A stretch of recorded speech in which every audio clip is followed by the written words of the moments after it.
Hey everybody, Flash Notion here, back for another reaction to Star vs. the Forces of Evil! Is that the first?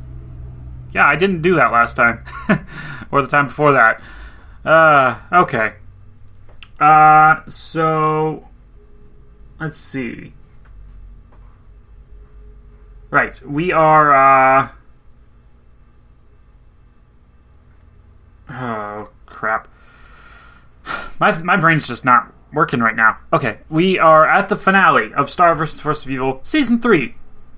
We've got a lot of stuff kind of sort of set up. We've got Eclipsa around. We've got her daughter, Meteora, aka formerly Miss Heinous, who is now,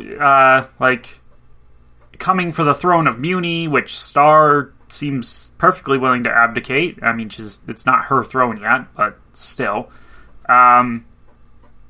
We just had the relationship stuff with Star and Marco, and that was kind of, I don't know what to call that. Yeah, I mean, it's there's a lot going on right now. We also got rid of all the monsters. We could have some crazy stuff happen in this set. So titles, we have, I'm not even sure how to pronounce this one. Bamui Pati, I don't know. Bamui Pati, I don't know what that would even mean. I don't think it's anything backwards, and, yeah. I don't know. It just sounds like something you'd, if you're hurt, but not, really hurt, but, cartoonishly, comedically hurt, that's something you might shout, I don't know. Then we have Tough Love, which, I mean, that could refer to anything, but I'm guessing it's going to refer to Star's parents, probably. They're going to be doing something. Maybe it'll refer to Meteora and Eclipsa. Then we have Divide and Conquer. Those are two separate titles, and those are the titles of the last two episodes of the season, which are both half-hour episodes. Or, well, double-length episodes, I guess. So, yeah, obviously going to be a fairly epic finale there. I mean, what will it entail? I still don't know. I mean, somebody's going to try and, I guess, divide Muni's forces and then conquer them? So, I mean, will that be Meteora? I don't know. Let's find out, though, shall we? Starting in 3, 2, 1.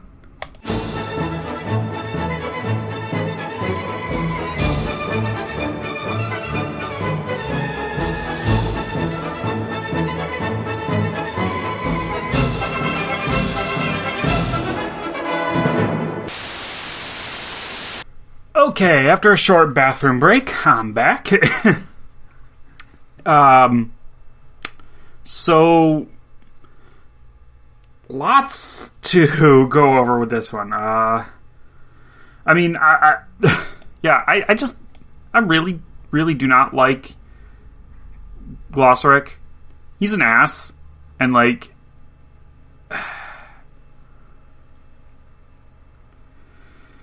yeah, Glossaryck just, I want to punt him across the fucking world. Yeah, he probably tops my list of least favorite characters in this show. And, yeah, followed by probably Ponyhead after that, and, I honestly don't know who would be in third place. Maybe River in, a distant third? Because it would be a distant third, but, yeah. So, oh boy. Okay, let's go in order. So the first one, Korean dramas. Wow. Okay, sure.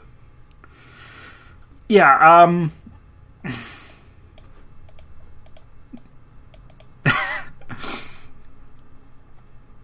Ponyhead.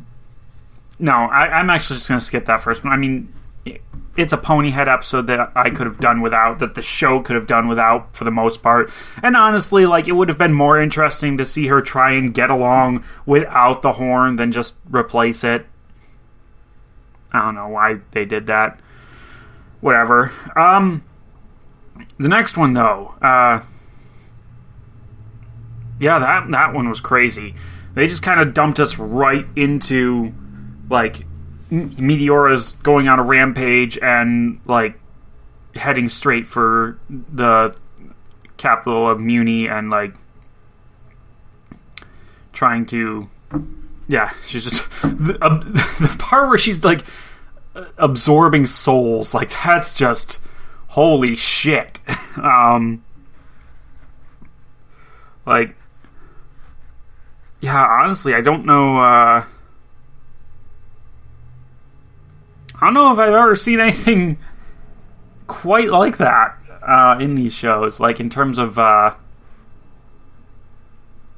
enemy that's that bad. Because, like, that...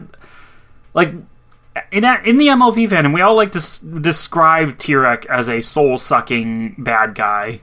But, like, he doesn't actually suck out the souls. He only sucks out magic. Whereas he leaves behind the souls. But this Meteora is actually sucking out the souls.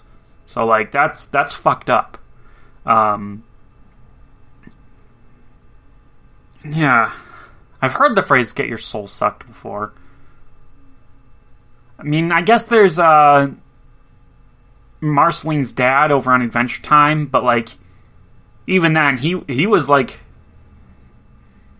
not that physically strong, so, like, the soul-sucking was the only thing that he could do, and it didn't actually make him stronger. Yeah, I'm trying to remember another villain that did it like this, and, like, I'm sure there has been one, but... Not that springs to mind right now. And certainly not one this apparently threatening. Like, yeah, seeing her in the throne room with all the basically dead people around her, like, Jesus. Anyway. But, yeah, the fight there with Moon, Eclipse, and Meteora was pretty great. The ending, very unfortunate. Moon getting half her soul drained and then flying off to the magic realm. Like, that, it's very unfortunate. I have to imagine she wasn't completely in control of herself there, because if she had been, she would have gone not to the realm of magic, but instead to the restoration place that Star was trying to get to. So, yeah. And then...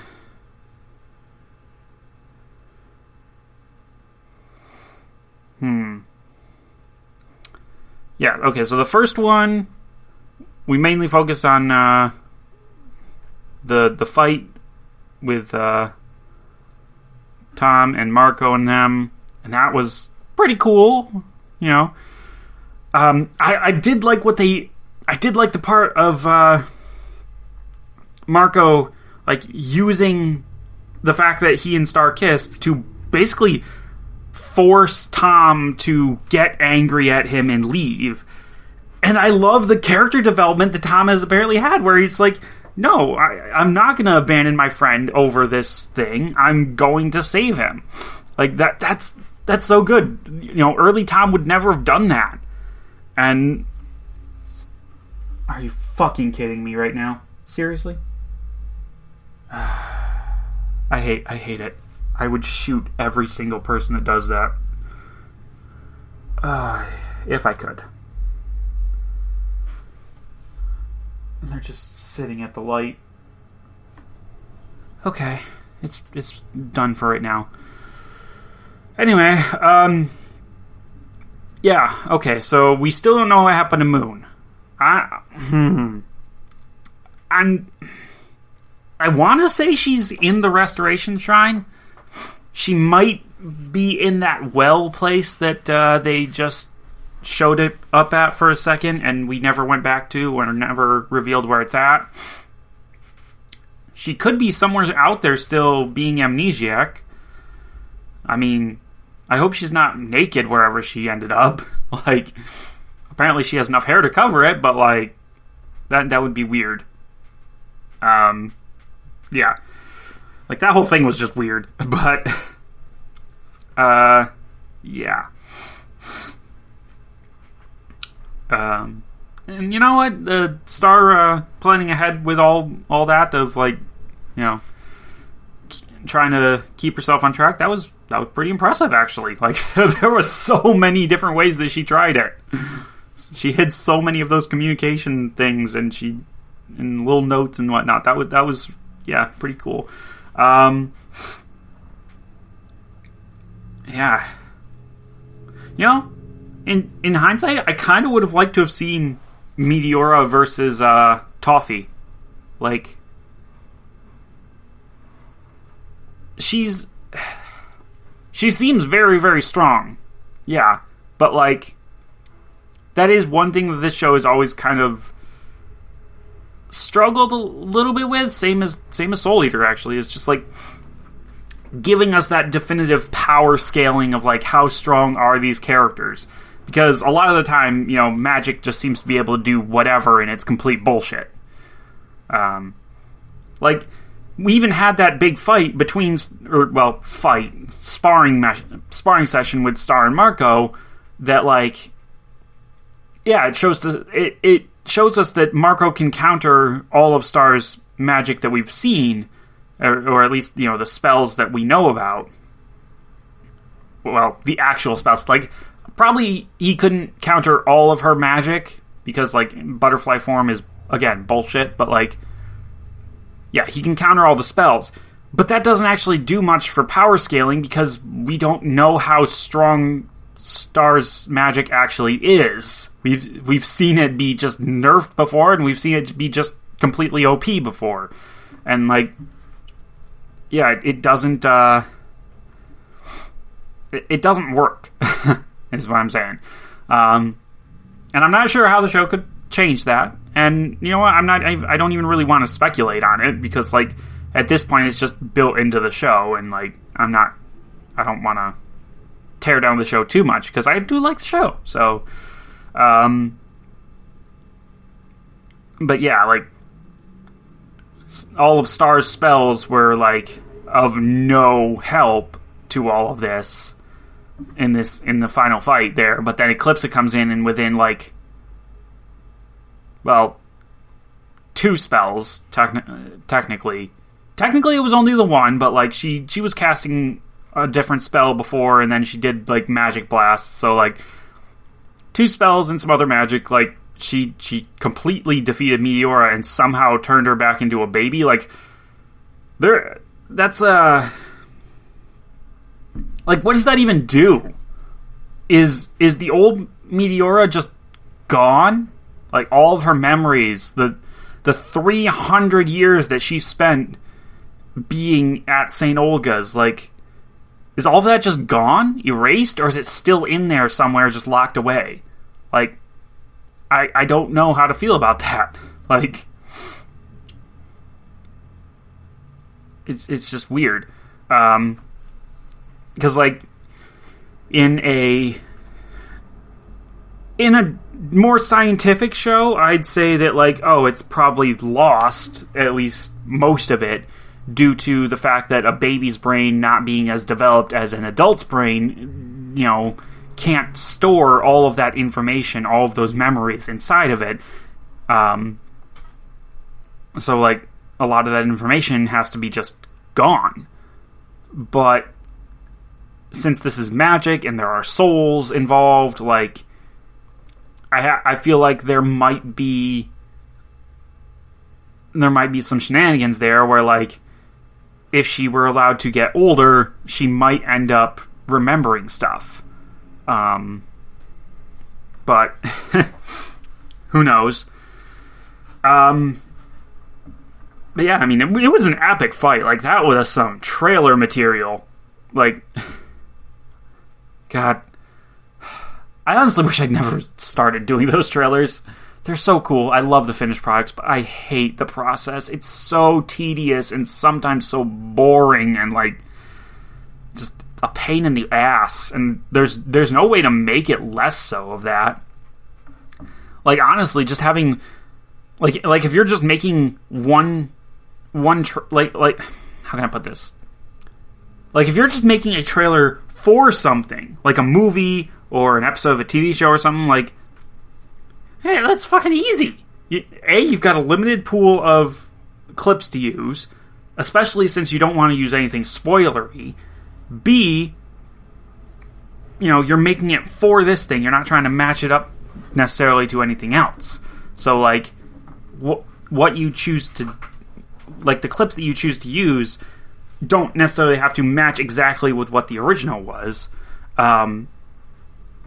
Whereas the other types of trailers that I do, like, yeah, you have to match it to that original thing, and like you have to match it as closely as possible especially because you're using the audio of the original. So like, yeah, you have to make it work, and that can be a pain in the ass. And like, the longer a show is, like, the more material you have to work with, the harder it is. Because like, I don't know about you guys, but I can remember a lot from shows, but I cannot remember every single second of every single show. And like, I've started trying to keep lists of like, well, here's all the cool shots from different shows that like I can use in those trailers, but like, that doesn't help much. Anyways, that's a whole side thing there. But like, it's just on my mind because I did that My Hero one that just came out, and like that took me like a fucking month at least, I think, to do. I mean, I wasn't working on it straight every day, little at a time. I was working out more in spurts, but like, it was such a pain in the ass. Such a fucking pain in the ass. And the worst part is I knew exactly what I wanted to do with that one. Like, I knew which moments of the show I wanted to include in that music video from the time I actually started it. And it was still a pain in the ass. So, like... anyways. Whole side bit there. Getting back to this show. No. If I were to do a trailer using this show, like, this finale has included so many absolutely amazing shots that, like, I totally would probably try and use. 'Cause, yeah, just pretty epic. Yeah. And then we had the actual finale there, with Star... Okay, I said Star didn't have any magic because that's what it looked like, but, like, I don't actually know what she did, and of course magic is bullshit, so, like, I don't know for sure. Like, did she actually give up all of her magic in order to try and defeat Meteora, or did she just do a super strong blast that, temporarily knocked her out of the fight? I don't know. Yeah, I mean, there's also, like, speculation of where do we go now?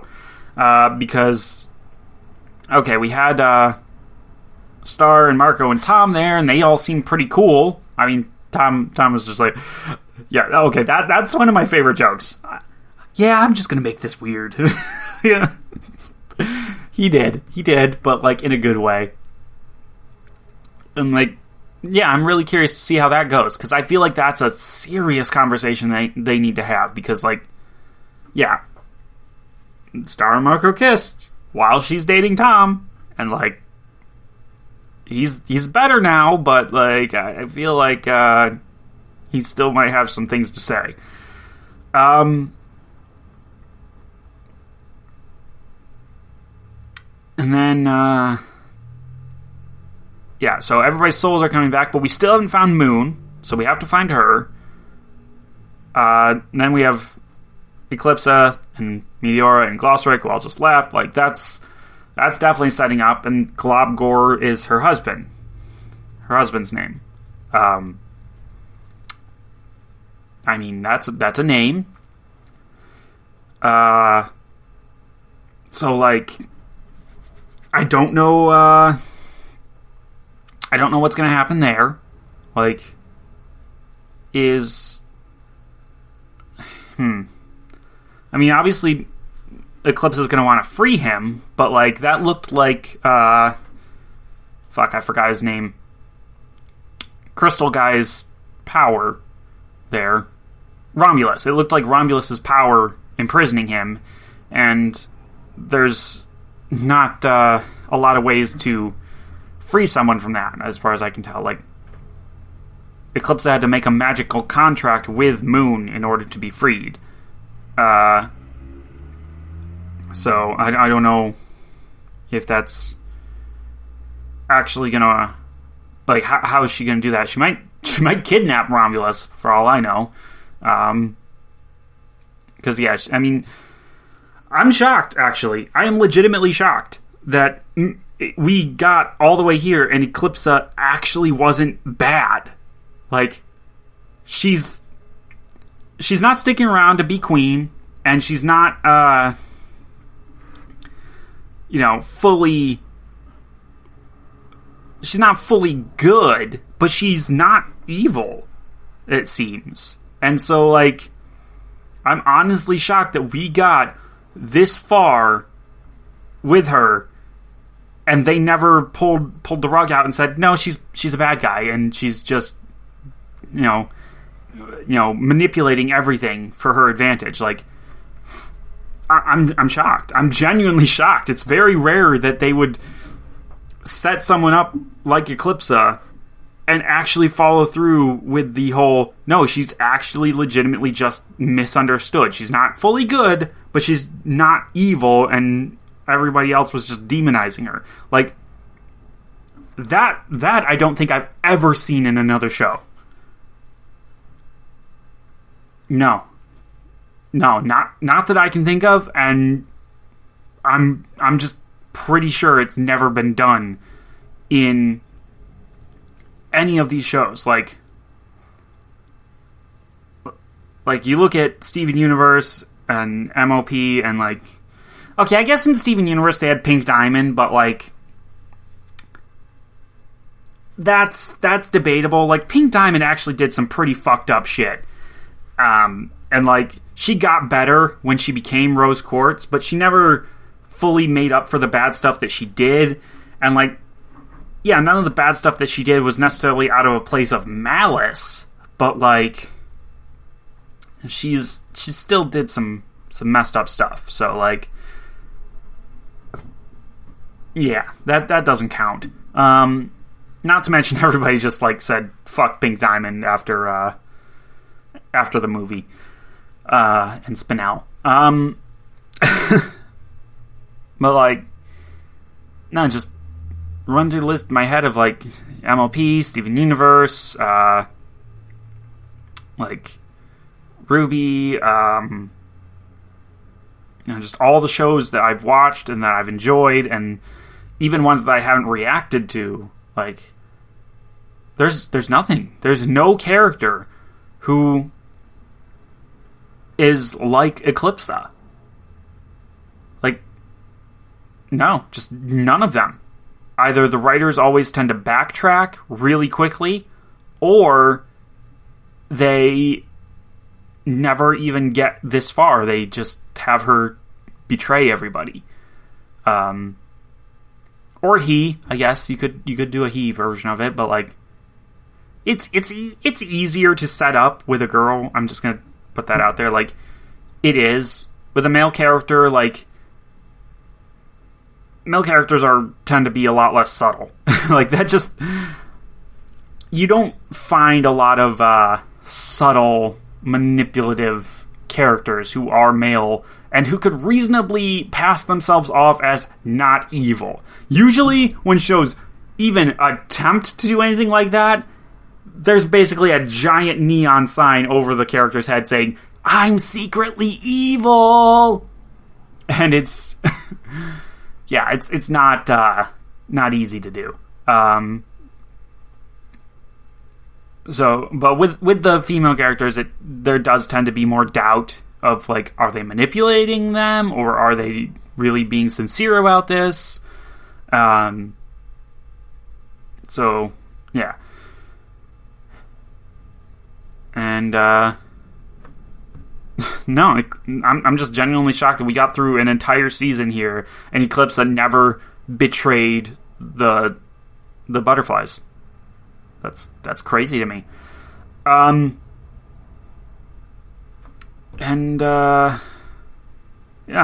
I don't know what Eclipse is going to do. I don't know what Globgor would do when freed.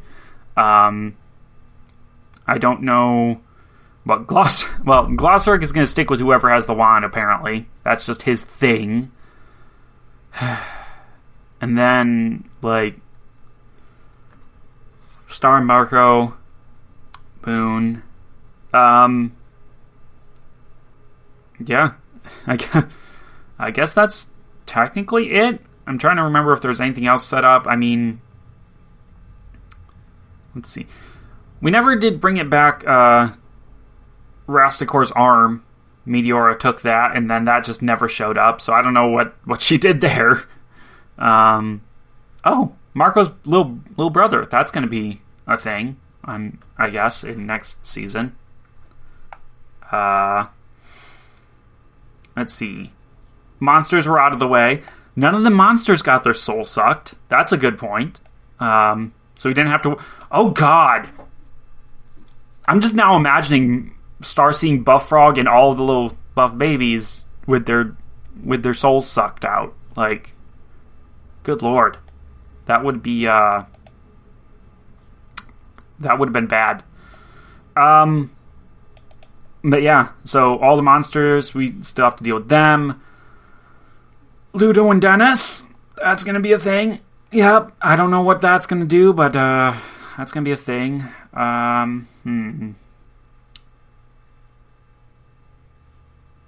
Okay, let's see. Just looking through everything else, like everything else that came earlier in the season, we've kind of followed up on a fair amount. Yeah. Quite a bit, actually. Just so much of what happened. Wow.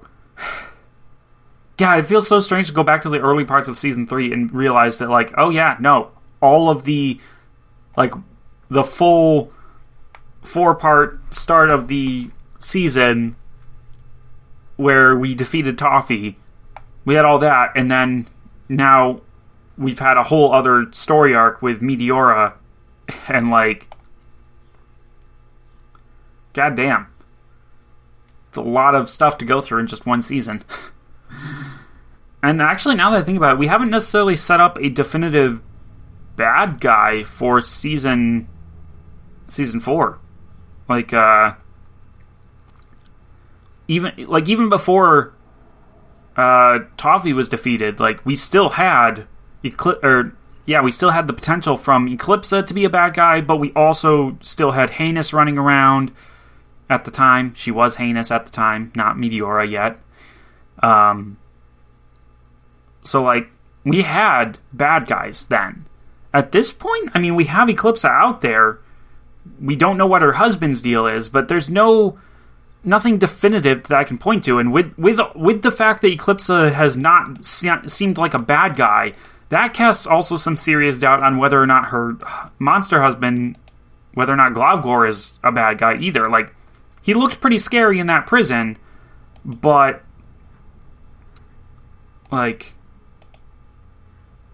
that doesn't mean anything, because, like, he was imprisoned in Crystal presumably at the same time as his wife was being imprisoned and taken away from him, and his daughter was being hidden away as well. Like there is some there's some serious doubt there. Like, yeah, he looks scary, he looks shouty, but he also looks kind of desperate in this. Like, no! don't do it. So, like, he could be a bad guy, but you know what? I'm just gonna say it. I doubt he is. I doubt they make him a bad guy right now.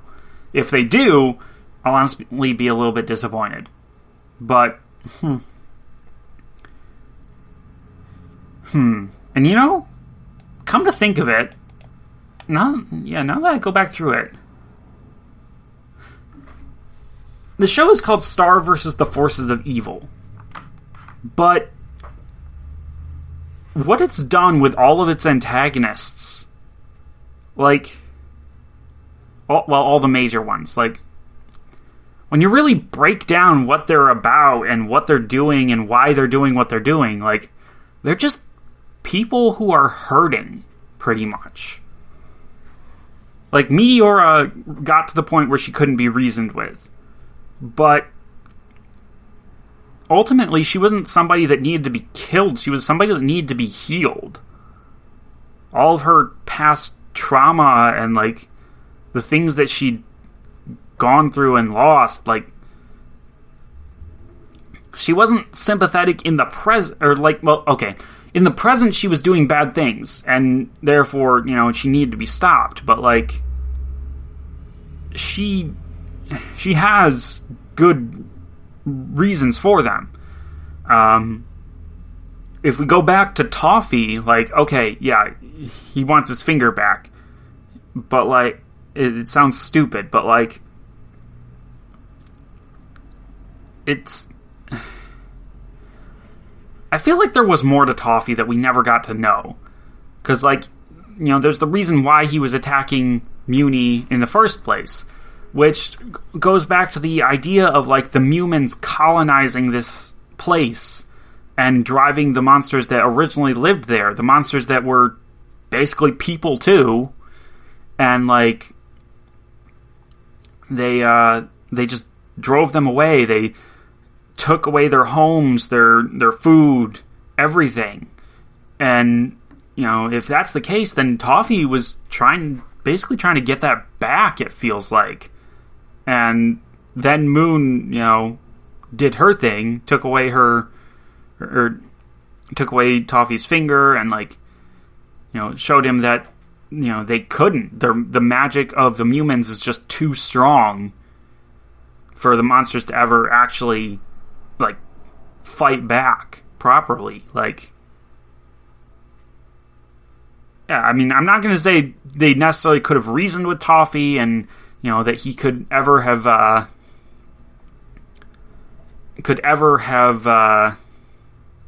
been an ally or a good guy, but, like, he has, it raises the point of, just, like, there aren't any characters in this show so far that I would point to and be like, they are pure evil. So I wonder if that's, like, the point. If this show is about showing that the way we define evil is always about, like, well, these people are hurting us right now in the present, and we never stop and think about, like, why are they doing this? Why? And, you know, there are people out there, I'm just gonna say it, there are people in the real world that, you know, in the present, we need to stop them. They're doing bad things, they're doing evil things, and we do need to stop them. But afterwards, we should stop and think, why? Why is this person doing this? Why?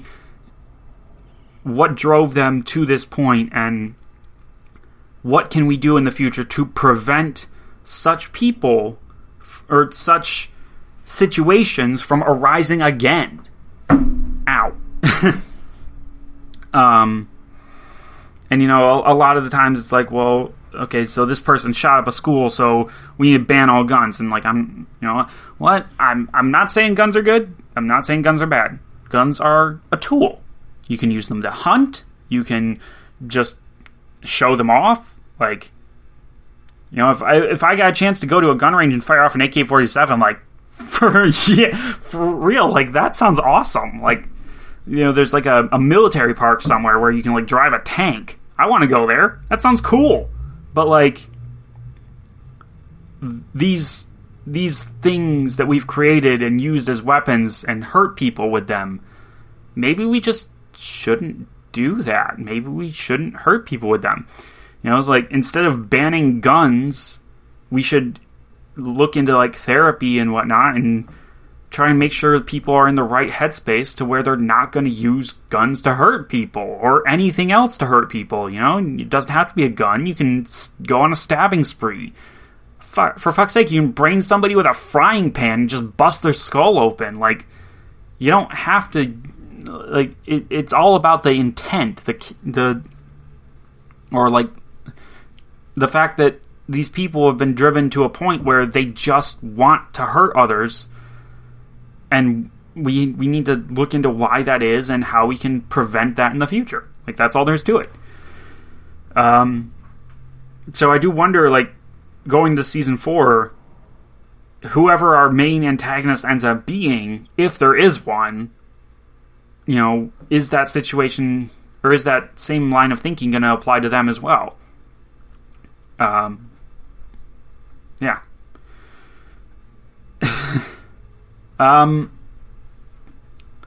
Now, let's see. Anything else to talk about other than this one thing that I've kind of been putting off? So, this whole situation with Heinous turning out to be Meteora and, like, what happened there. I've been wondering about, like, is this meant to be representative of anything? Because, I mean, Starverse it's not, super recent. Like, it's a few years old now. And so, like, it's not necessarily a show that is meant to have characters that are, like, super positive representation of anything there. But, like, I don't know. Like, something about the way that Meteora is portrayed, like, it struck a chord of just, like, this feels like it's meant to represent something. And if it wasn't, then they may have accidentally written her to be representative of something, whether they intended it to or not. And I'm trying to figure out, like, well, what is that something there? Because it doesn't feel quite like a trans thing. It's not like a transgender thing. But it's similar. And I finally figured it out. It's what it reminds me of specifically.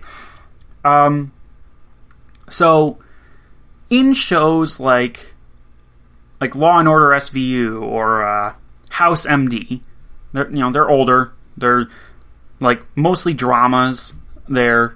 But you'll occasionally get a character who, well, it turns out they were born intersex. Basically, to extremely simplify that, this real medical condition, they're sort of hermaphrodites. That's an extremely simple way of looking at it, but it's that basically, and in those shows, it will come out that this character was born intersex, but their parents had the doctors perform surgery so that way the character could be raised as one gender or the other without that character ever knowing about it. But they grew up just feeling like something was wrong the entire time. And when they get to adulthood, or maybe earlier, they end up finding out the truth, and it's this big dramatic moment. And just so going back to Meteora, like, she was born half monster, half human, and growing up, she had her monster half like forcibly repressed and brainwashed her to just think of herself as a normal human who has no she certainly does not have magic or anything strange about her at all. Like, she's just normal. She's a perfect princess. But then, the truth comes out of, like, her true nature, and she gets angry at everyone. Everyone who she feels like has wronged her, and she's lashing out. I don't know. I don't know if that was intended. I don't know. And, the more I say it out loud, the more it sounds like I might be just pulling strings here, and it's like, it's not actually intended. And I mean, maybe it probably wasn't. It probably wasn't. But, like, there really are some parallels to those storylines in those more drama shows there, and, like, what happened here with Meteora. And I don't even know how common such a situation as that would be in real life. But I guess that it's less common than those dramas make it out to be. Especially nowadays, where, like, kids born like that, their parents are, I have to imagine, at least in the United States, that most of the time the parents are going to be a bit more understanding nowadays. But who knows? Not me. Yeah. So, yeah, that's what Meteora's situation reminds me of. And, like, if it was intended, that's really crazy that they were willing to put that in there, and B, that I picked up on it. But if it's not intended, then whatever. You know what? It's still a parallel that I notice, and maybe it's applicability. I don't know. Who knows? I mean, yeah. It's just, I'd just like to point out that, if it is a thing, like, she's never demonized, like, Meteora is never looked down upon by the protagonist and the people around them for being a monster, only for going on a rampage. So, like, it's not about what she is, it's about what she's doing. So, there's that. Anyways, so that was Season 3 of Star Versus. And, yeah. pretty good still. I mean, obviously, there's still a whole other season there, but I am not really looking forward to seeing the ending of this show, in the sense that I've heard bad things, and I don't know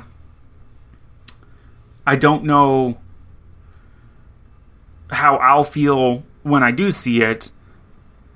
And I do know that, like, I tend to have some controversial takes on shows. Either I don't think about things enough, and, my initial take is very, very poorly thought out and therefore not great, or I just look at things in a different way and, don't agree with people. I don't know. So it is interesting. Like, I don't know how I'm going to feel at the end of season 4. Like, am I going to agree with with people's general consensus, or am I going to be looking at it differently? But